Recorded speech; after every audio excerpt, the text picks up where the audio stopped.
শ্রীমদ্ ভাগবত যথাযথ দশম অধ্যায় বিভূতি যোগ 17 নম্বর শ্লোক। কথং বিদ্যামহং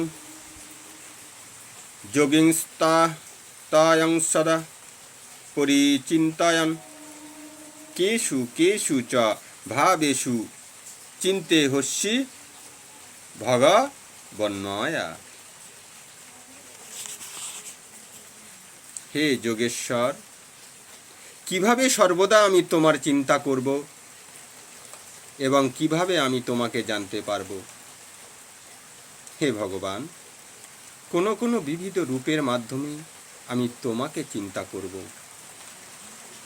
পরবর্তী অধ্যায়ে বর্ণনা করা হয়েছে যে পরমেশ্বর ভগবান তার যোগ ও মায়া দ্বারা আবৃত থাকেন, যার তার চরণে সর্বত্রভাবে আত্মসমর্পণ করেছেন এবং ভক্তরাই কেবল তাকে দর্শন করতে পারেন। এখন অর্জুনের মনে তার বন্ধু শ্রীকৃষ্ণের ভগবত বক্তা সম্বন্ধে কোনো সংশয় নেই, কিন্তু তিনি জানতে চান কিভাবে সাধারণ মানুষ সর্বব্যাপক পরমেশ্বর ভগবানকে জানতে পারবে। কোনো সাধারণ মানুষ, নাস্তিক ও অসুরেরা শ্রীকৃষ্ণকে জানতে পারবে না,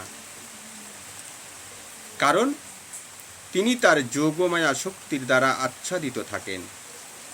অর্জুন আবার এই প্রশ্ন করলেন, এই প্রশ্নগুলি করেছেন তাদের মঙ্গলের জন্য।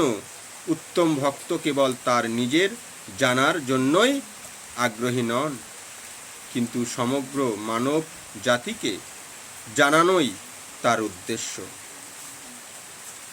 সুতরাং যেহেতু অর্জুন ভগবত ভক্ত বৈষ্ণব, তাই ঐহিতুকী কৃপার বশবর্তী হয়ে তিনি ভগবানের সর্বব্যাপকতার নিগূঢ় রহস্যের আবরণ জনসাধারণের কাছে উন্মোচিত করেছেন।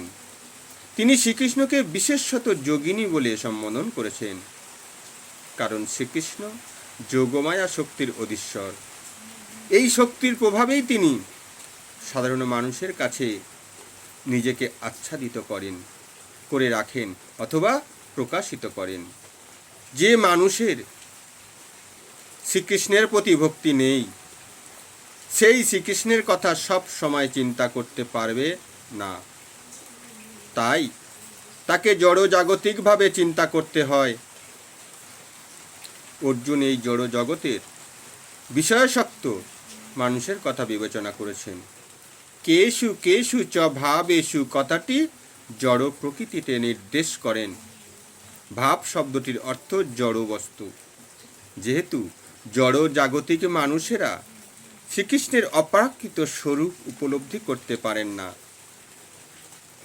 তাই তাদের নির্দেশ দেওয়া হয়েছে জড় বিষয়ে মনকে নিবিষ্ট করতে এবং তার মাধ্যমে প্রকাশিত শ্রীকৃষ্ণকে দেখবার জন্য চেষ্টা করতে। প্রেম সে বলো রাধে রাধে, প্রেম সে বলো রাধে রাধে।